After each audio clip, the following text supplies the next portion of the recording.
gums at each other any chance they get. The fight clock is brought to you by Maddalena. One of the greatest knockouts you'll ever see.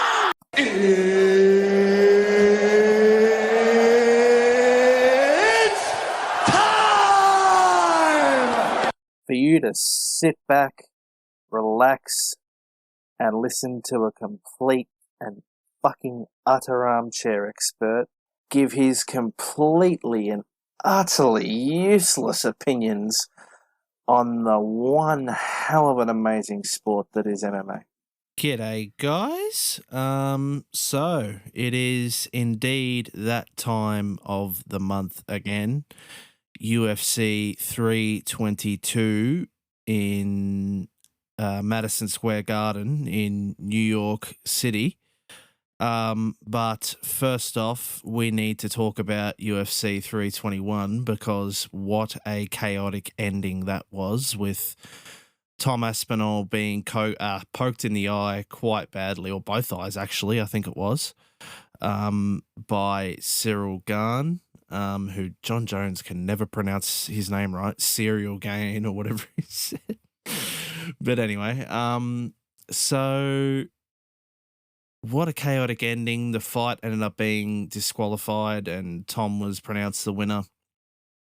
Rightly so, I think, because you can't look at that and tell me that wasn't deliberate. Like, Ciryl knew exactly what he was doing there. So, yeah,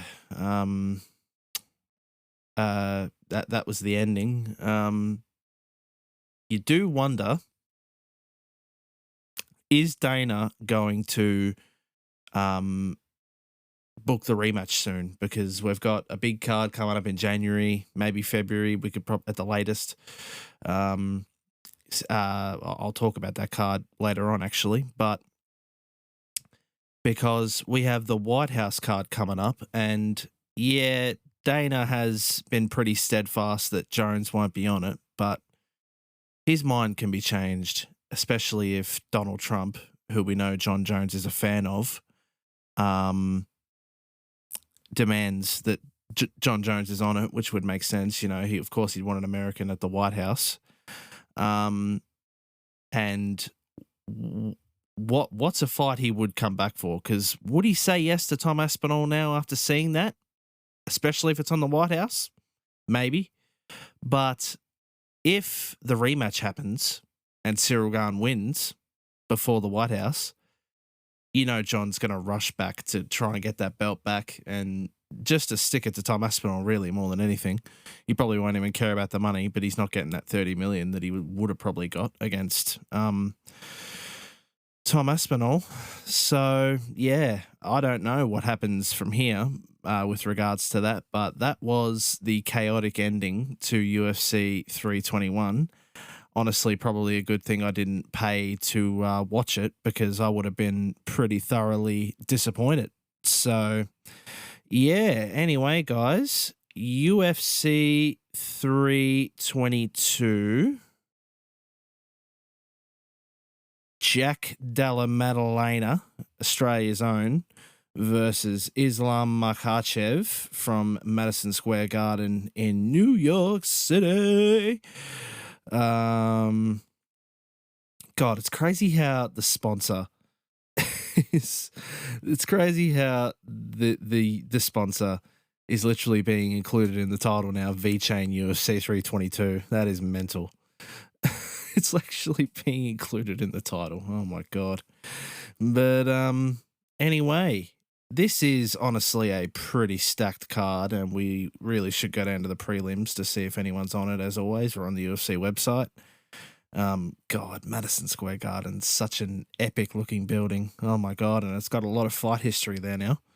But okay, yeah, nothing really in the prelims or even in the the early except for Bo Nickel is on the prelims.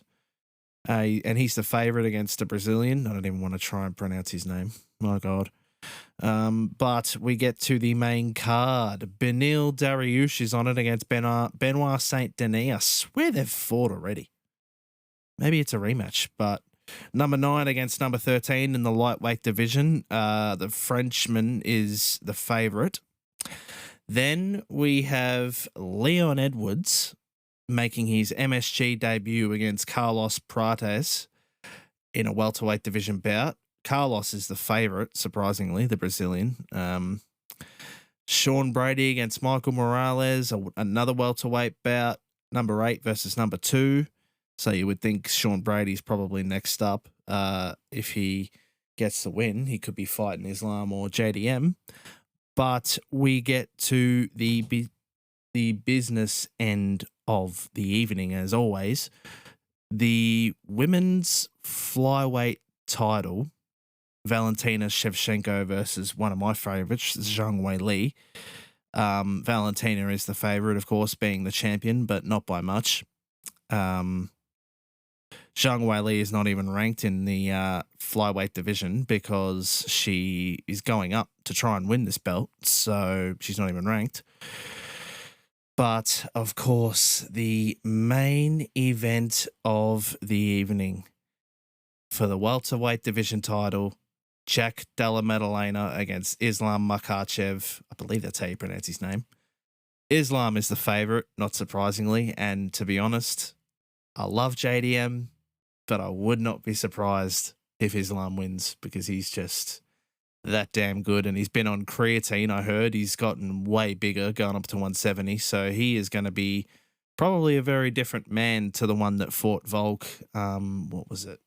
Was it 2 years ago, the last fight, or was it early 2024? I feel like it might have been in 23, late 23. But,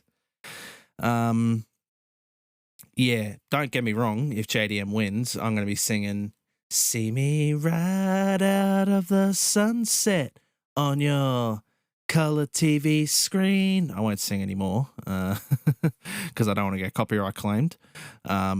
AC/DC's TNT, which JDM walks out to. I'm going to be watching it with my mates tomorrow, most likely, so don't worry. That'll be getting sung even as he walks out, regardless of whether he wins or not. But anyway, guys, that is UFC 322.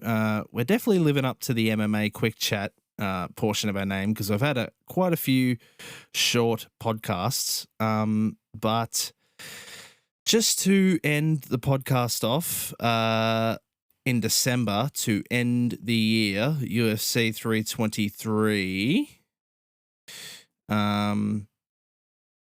we have got one hell of a card. Merab is taking on Petr Yan in a rematch for the bantamweight division title. Well, about time Petr Yan gets back up to the title picture.